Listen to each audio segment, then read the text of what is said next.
우리에게 주시는 하나님의 말씀을 함께 교독하겠습니다. 하나님 말씀 누가복음 12장 49절에서 59절까지의 말씀입니다. 신약 성경 누가복음 12장 49절부터 59절까지의 말씀. 제가 가지고 있는 성경은 신약 성경 117페이지에 있습니다.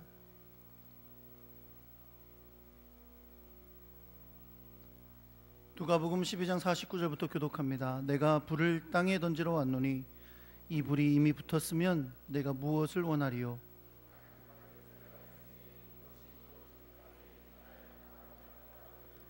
내가 세상에 화평을 주려고 온 줄로 아느냐? 내가 너희에게 이르노니 아니라 도리어 분쟁하게 하려 함이로다.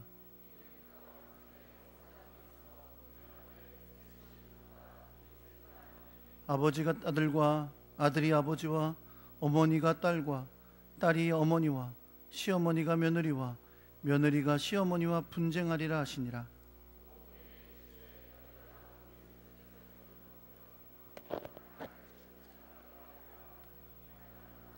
남풍이 부는 것을 보면 말하기를 심히 더우리라 하나니 과연 그러하니라.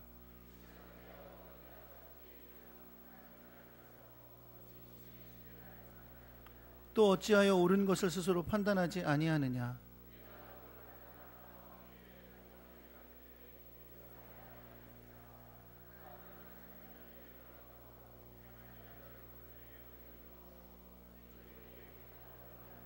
함께 있습니다. 내게 이르노니 한 푼이라도 남김이 없이 갚지 아니하고서는 결코 거기서 나오지 못하리라 하시니라.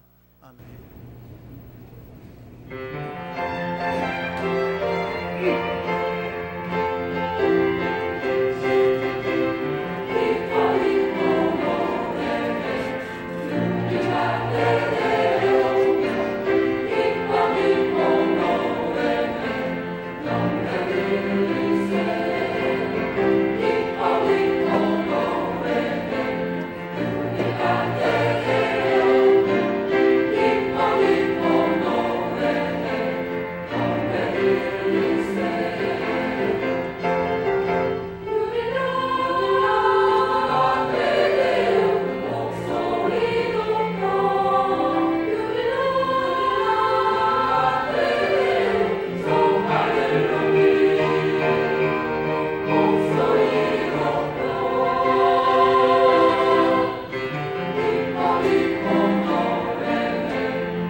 등록하신 귀한 형제가 있습니다. 이왕 이렇게 된 김에 인사를 좀 해야 되겠네요. 우리 다음 달 15일에 우리 박종률 집사님의 장녀인 박지수 양이 결혼을 합니다. 얼마나 잘생긴 남편감을 데려왔는지 몰라요. 옛날에 진짜 사나이라는 프로그램에 나온 적도 있어요. 그쵸? 네, 군인일 때 나온 적도 있어요. 다들 궁금해가지고 어떻게 해줘 표정들이. 잠시 우리 자리에서 일어나서 우리 인사하겠는데요. 이민영 형제입니다. 잠깐 자리에 일어나시겠어요? 둘이 같이. 둘이 같이 우리 축하해 주시고 환영해 주시기 바랍니다. 기도드리겠습니다. 사랑과 은혜 하나님 아버지, 하나님께서 기다리시다가 오늘 귀한 날에 우리 이민희 형제를 보내주시고 오늘 하나님 앞에 이렇게 나오게 하심을 감사드립니다. 귀한 형제를 기억하셔서 주님의 귀하고 놀라운 사랑 안에 품어주시고 주의 은혜와 복음을 아는 복으로 더하셔서 일평생 주님 안에 복된 사람으로 살게 하여 주시옵소서. 이제 결혼을 앞두고 있습니다. 아름답고 복된 가정 이루게 하시고 주님의 뜻을 이루는 아름다운 명문 가정 되게 하여 주시옵소서. 하나님 아버지, 오늘도 주님 앞에 예배하러 나오면서 물질을 준비하여 드린 아름답고 복된 손길들이 있습니다. 주님이 기억하셔서 저들에게 주님의 사랑과 능력과 은혜로 갚아 주옵소서. 세상이 줄 수 없는 평안을 허락하여 주옵시고 주님의 기뻐하신 열매가 저들의 삶에 가득하게 하여 주옵소서.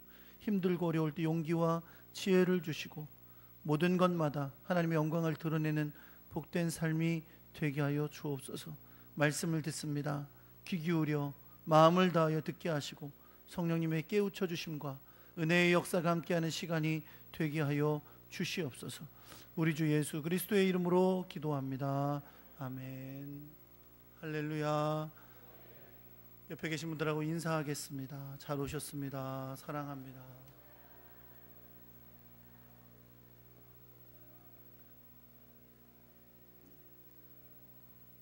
다음 주부터는 가옷 입을 거죠? 네. 너무 예뻐서 문제라서 그래. 네. 한번 따라해 보겠습니다. 불을 던지러 오신 예수 그리스도. 인구학자인 조영태라는 교수가 있어요. 근데 이 조영태라는 교수님은 한국 사회의 인구 변화를 연구하는 분인데, 이분이 한국 사회가 인구가 어떻게 변화될 것을 근거로 해서 미래를 예측한 내용을 발표했습니다. 몇 가지 흥미로운 일이 있어요. 우선 2년 뒤의 일입니다. 2년 뒤면 몇 년이에요? 2020년인데 2020년에 예상되는 연간 출생아 수, 매년 출생아 수를 계산하잖아요. 출생아 수가 30만 3천 명이라고 합니다. 감이 안 오실 거예요. 30만 3천 명이면 많은 거냐 적은 거냐 뭐 잘 모르실 텐데, 2년 전에, 그러니까 2016년에 우리나라에 태어난 출생아 수와 비교를 하면 앞으로 2년 뒤에 태어날 출생아 수는 4분의 1이 줄어든 상태가 된다고 합니다.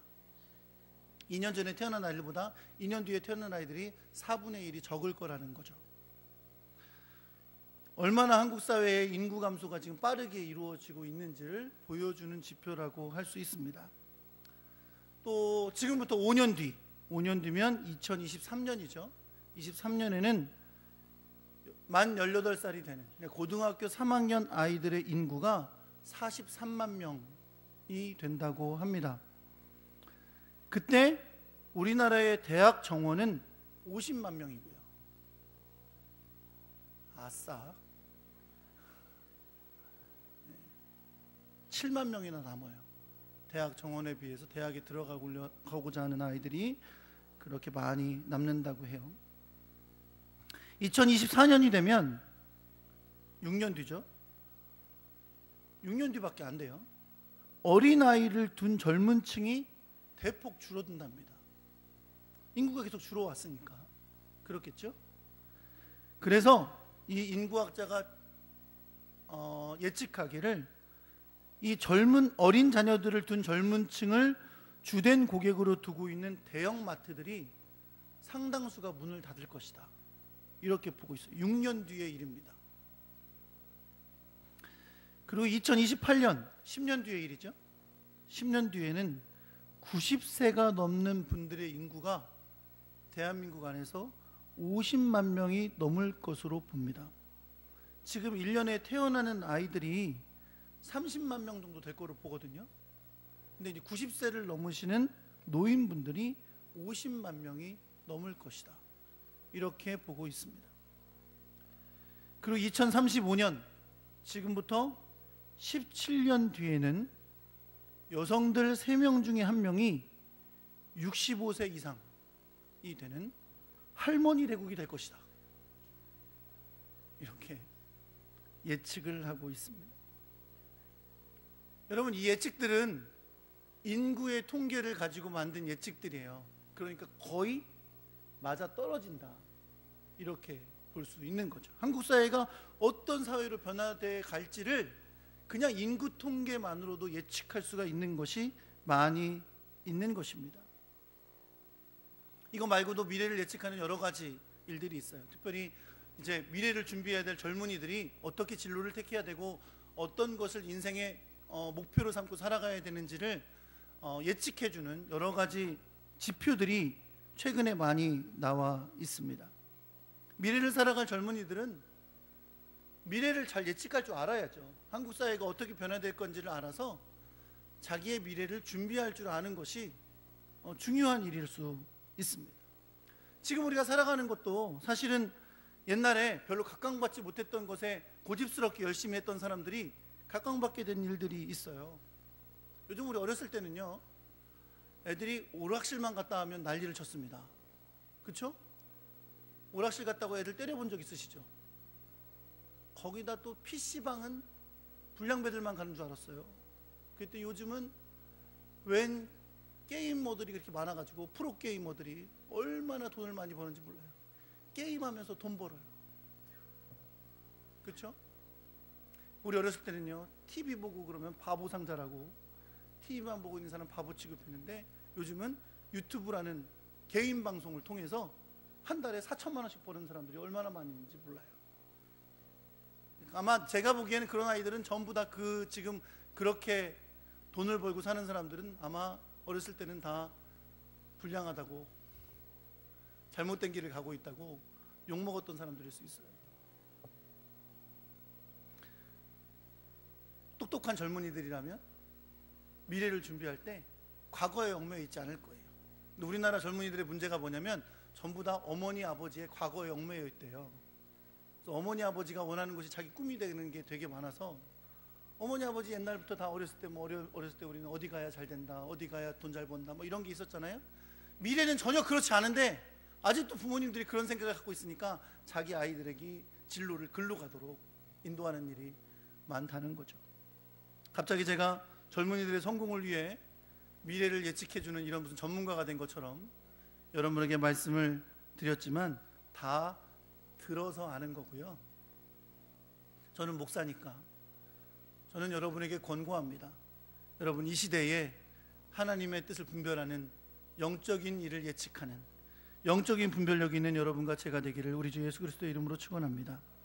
오늘 본문의 54절에서 56절의 말씀해 보니까 주님께서 무리들에게 뭘 명령하셨냐면 시대를 분별할 줄 알아라 라고 명령하고 있습니다. 물론 뭐 성경에는 반대로 너희는 왜 시대를 분별할 줄 모르느냐 라고 말씀하셨는데 그게 결국은 시대를 분별하라는 주님의 명령이죠.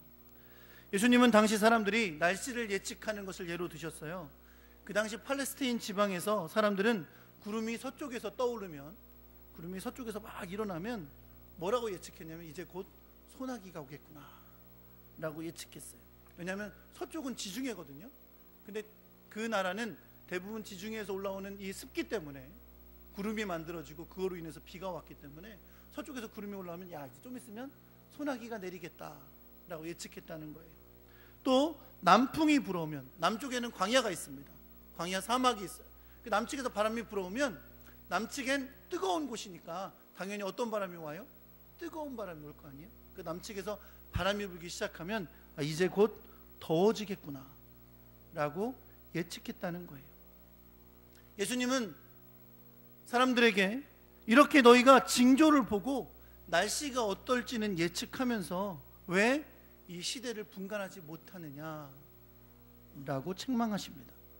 이 말씀은 결국 영적인 면에서도 징조를 보고 앞으로 어떠할 때가 올 것인지를 알아야 된다는 것이죠. 그렇다면 이 부분 가운데서 예수님께서 말씀하고 계시는 그들이 분간해야 될 시대라는 건 어떤 시대일까요? 오늘 본문에서 예수님께서 말씀하시고 있는 이 시대란, 그들이 징조를 보고 분별해야 될 바로 이 시대란 이런 시대입니다. 이미 예수 그리스도께서 오심으로 시작되었지만 아직 완성되지는 않은 시대. 어디서 많이 들어본 시대죠? 못 들어보셨어요? 어떤 시대죠? 하나님 나라의 시대를 말하는, 예수님으로부터 시작된 하나님 나라의 시대를 말하는 것입니다. 그리고 그 시대는 오늘 본문에서 예수님께서 말씀하시는 또 다른 시대라고 할 수 있어요. 바로 오늘 본문의 49절부터 시작되는 본문 가운데 나온 시대인데, 그 시대란 바로 뭐냐면 예수님께서 불을 땅에 던지신 시대입니다. 사람들이 분간하고 이 시대는 어떤 시대인가 라고 알아야 될 시대로 예수님이 오늘 본문 가운데 우리에게 보여주시는 시대가 있어요. 그 시대가 뭐냐면 불을 땅에 던지신 시대입니다. 예수님께서 내가 불을 땅에 던지러 왔다라고 말씀하셨는데, 주님이 이렇게 말씀하신 것은 삼위일체 가운데 성자이신 예수님께서 이 땅에 내가 온 이유가 바로 이 땅에 내가 불을 땅에 던지려 온 것이다 라고 당신이 이 땅에 오신 이유와 목적을 설명해 주신 거예요. 도대체 예수님이 말씀하시는 이 땅에 불을 던지러 왔다라는 게 무엇을 말씀하시는 것일까요? 사실 우리는 이 이야기를 들으면서 약간 의문점이 생길 거예요. 왜냐하면 성경에서 예수님이 당신이 오신 목적을 말씀하신 적이 있거든요. 그 말씀하신 것과 비교할 때 조금 다른 의미인 것처럼 보이기 때문입니다. 예를 들면 누가복음 19장 10절에 예수님은 이렇게 말씀하셨어요. 인자가 온 것은 잃어버린 자를 찾아 구원하려 함이니라 라고 말씀하셨거든요. 그리고 마가복음 10장 45절, 그 유명한 구절입니다. 인자가 온 것은 섬김을 받으려 함이 아니라 도리어 섬기려 하고 자기 목숨을 많은 사람의 대속물로 주려 함이니라 라고 말씀하셨어요. 두 가지 말씀을 근거로 볼 때 우리는 이렇게 정리할 수 있습니다. 예수님이 하늘 영광을 버리고 이 땅에 오신 것은 여러 가지 목적 때문에 오신 것이 아니라 십자가에서 피 흘리시고 죽으시는 그 섬김으로 말미암아 죄로 죽게 된 우리들을 구원하시는 것이 주님의 목적이었다는 겁니다. 그리고 주님의 그 목적은 오늘 본문에서 말씀하시는 내가 불을 땅에 던지러 왔다라는 목적과 다르지 않다는 것이죠. 실제로 예수님은 50절에 나는 받을 세례가 있다 라고 말씀하셨는데, 이것이 바로 예수님이 온몸에 피를 쏟으시며 받으실 십자가의 고난과 죽으심 그리고 부활을 의미하는 것입니다. 결국 이런 거예요, 여러분. 예수님의 십자가의 고난과 죽으심과 부활, 그것이 주님께서 우리를 구원하시기 위한 주님의 목적대로 하신 일인데, 그 일은 동시에 어떤 일이라고 말씀하고 계신 거냐면 불을 이 땅에 던지시는 것이다 라고 말씀하고 있다는 겁니다.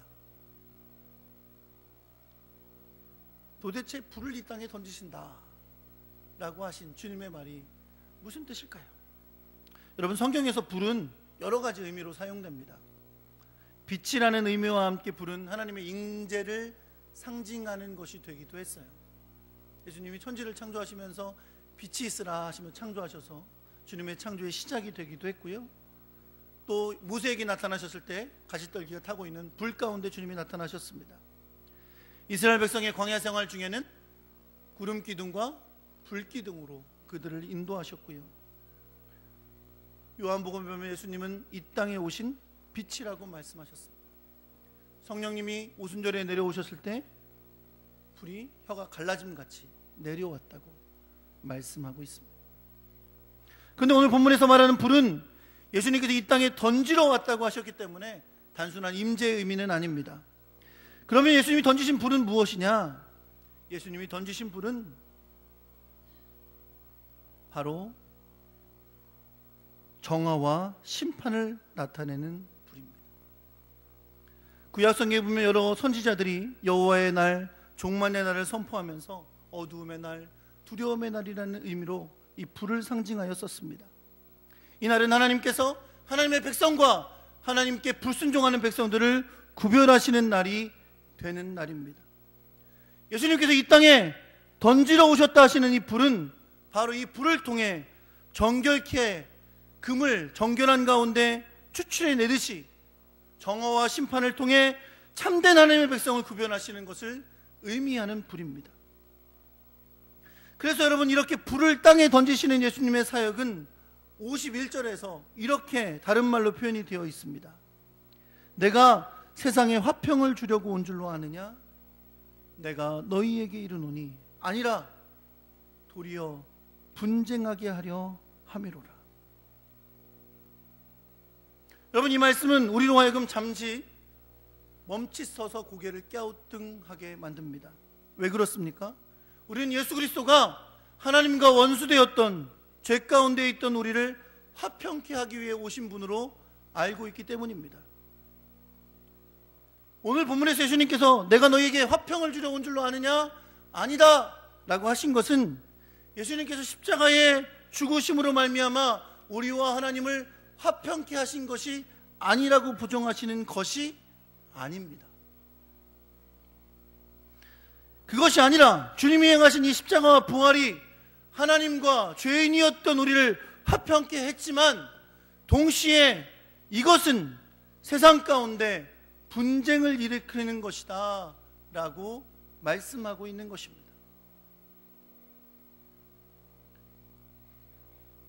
예수 그리스도의 십자가로 인해 우리에게 주신 하나님 나라의 복음은 그 복음을 믿고 주님을 따르는 자와 복음을 믿지 않고 따르지 않는 자들 사이에 분쟁을 일으킨다는 거예요.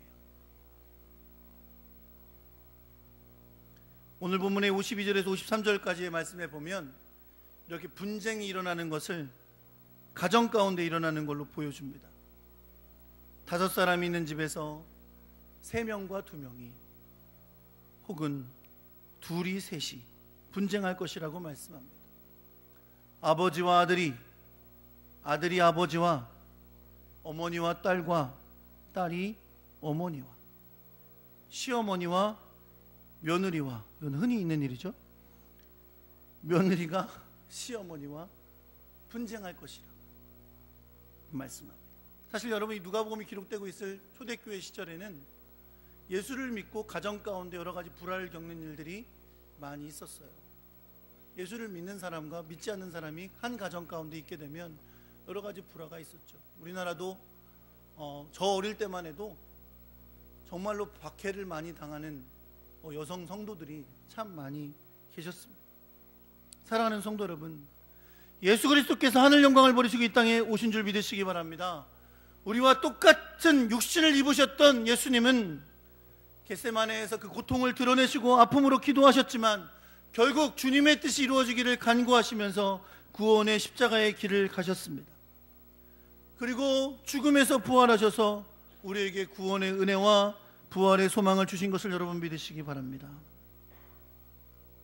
그러나 주님의 오심과 십자가의 부활로 우리에게 주신 구원의 은혜가 이 세상에 사는 모든 사람을 다 구원하는 것이 아니라는 겁니다. 누가 구원받습니까? 그 복음을 믿고 듣고 믿는 자가 구원받는 줄 믿습니다. 그러므로 예수 그리스도의 십자가의 복음은 믿는 자에게는 구원을 주시는 하나님의 능력이지만 믿지 않는 자들에게는 미련하고 어리석은 것이 되는 것이고, 오히려 어떤 사람들에게는 예수를 믿는 것이 미워하고 박해할 대상이 되는 것을 말씀하고 있는 겁니다. 그렇기 때문에 예수 그리스도께서 우리에게 하나님과 화평케 하는 은혜의 복음을 주셨지만 동시에 그것은 믿지 않고 도리어 복음을 대적하는 자들과의 관계 속에서는 분쟁을 일으키는 불이 된다고 말씀하고 있는 것입니다. 복음을 믿는 아버지와 믿지 않는 아들이 분쟁이 나고, 믿는 어머니와 믿지 않는 딸이 분쟁이 나고, 믿는 며느리와 믿지 않는 시어머니가 혹은 그 반대의 경우가 분쟁이 일어나게 된다라고 주님이 말씀하고 계신 것이죠. 자, 여기서 잠깐.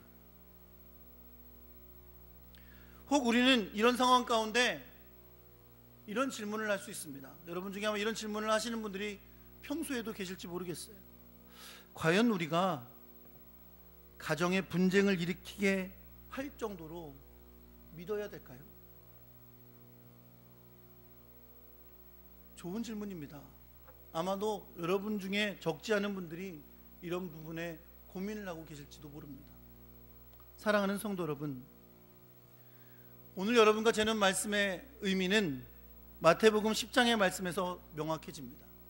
오늘 본문과 똑같은 내용을 기록하고 있는 마태복음 10장은 그 말씀의 뒤를 이어 몇 절의 말씀을 더하고 있습니다. 마태복음 10장 37절에 보면 오늘 말씀의 뒤를 이어서 이런 말씀이 기록되어 있어요. 아버지나 어머니를 나보다 더 사랑하는 자는 내게 합당하지 아니하고 아들이나 딸을 나보다 더 사랑하는 자도 내게 합당하지 아니하며 또 자기 십자가를 지고 나를 따르지 않는 자도 내게 합당하지 아니하니라. 아들을 사랑하지 말라고, 딸을 사랑하지 말라고, 남편 사랑하지 말라고 말씀하는 것이 아닙니다. 그러나 그 분쟁의 상황 가운데서 하나님은 하나님을 더 사랑하길 원하시고 오히려 하나님을 사랑하는 사랑이 그들을 더욱 사랑하게 할 것을 말씀하고 있는 것입니다. 그리고 그 말씀을 오히려 어디까지 이어서 말씀하셨어요? 자기 십자가를 지고 나를 따르지 않는 자는 내게 합당하지 않다라고 말씀하고 있습니다. 사랑하는 성도 여러분, 사실 예수를 믿되 그냥 대충 믿으면 큰 분쟁이 발생하지 않습니다. 최소한의 믿음 생활만 하면서 그냥 신앙생활을 유지하면, 그리고 모든 다른 것은 다 타협하고 있으면 큰 분쟁이 없이 신앙생활을 유지할 수 있습니다. 그러나 오늘 본문과 같은 내용을 기록하고 있는 마태복음 10장은 그 말씀이 의미하는 분쟁의 의미가 하나님을 사랑하는 것과의 분쟁이라는 것을 우리에게 알게 해주고 있습니다. 그리고 그것이 심지어 예수님께서 자기 십자가를 지고 나를 따르지 않는 자는 내게 합당하지 않다라고 하는 말씀과 연결되어 말씀하고 있습니다.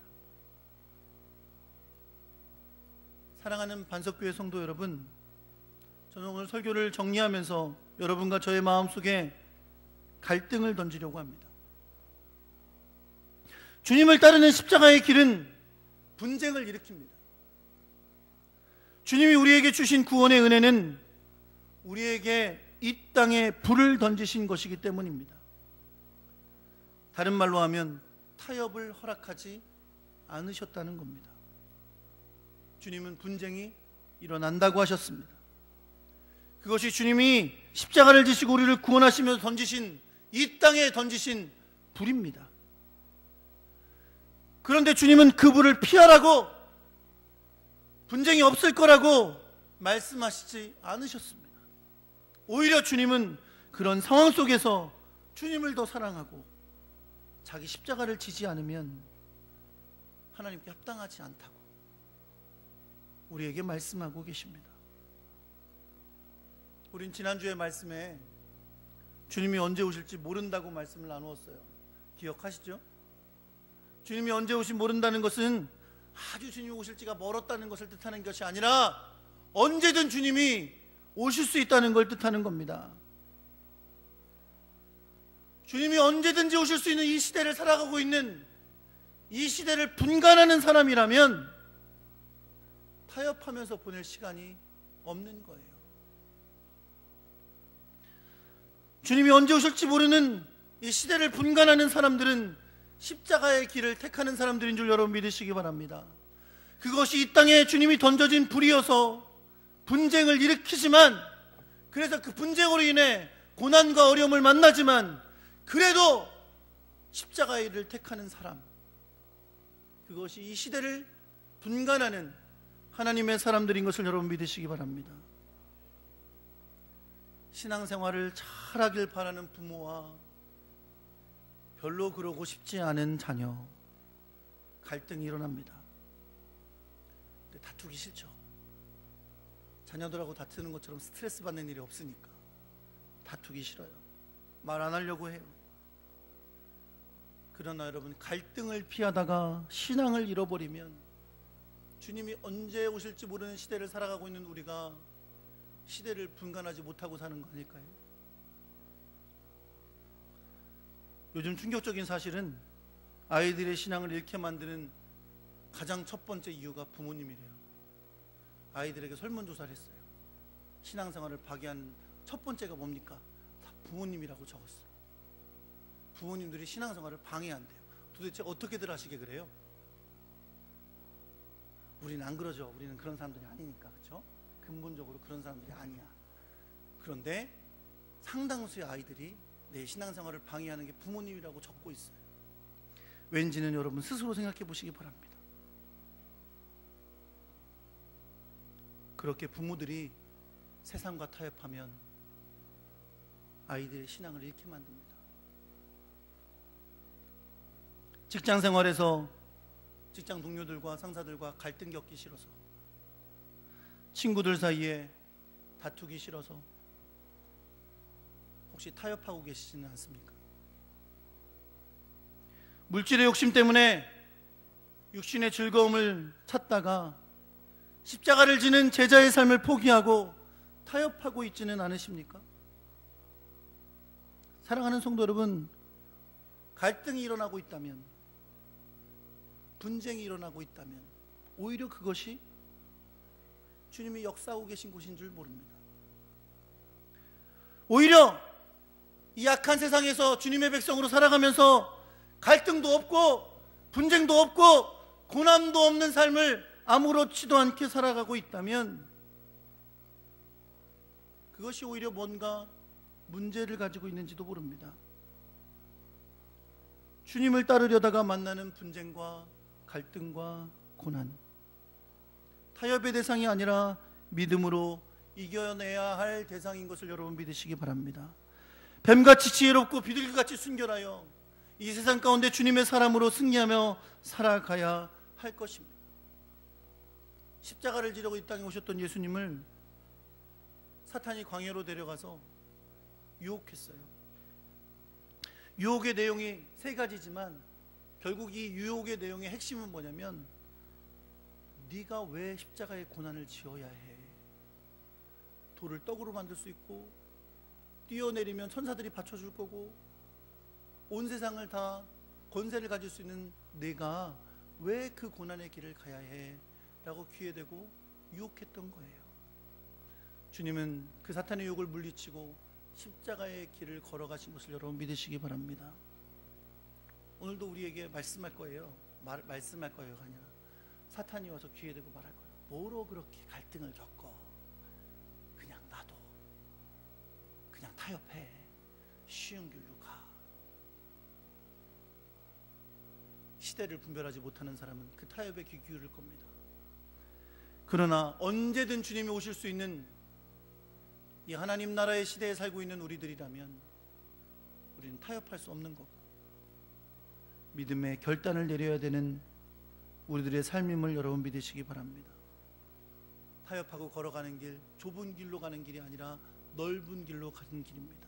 주님은 우리에게 좁은 길로 가라고 하십니다. 타협하고 걸어가는 길, 십자가를 지고 가는 길이 아닙니다. 주님은 우리에게 자기를 부인하고 자기 십자가를 지고 나를 쫓으라고 하십니다.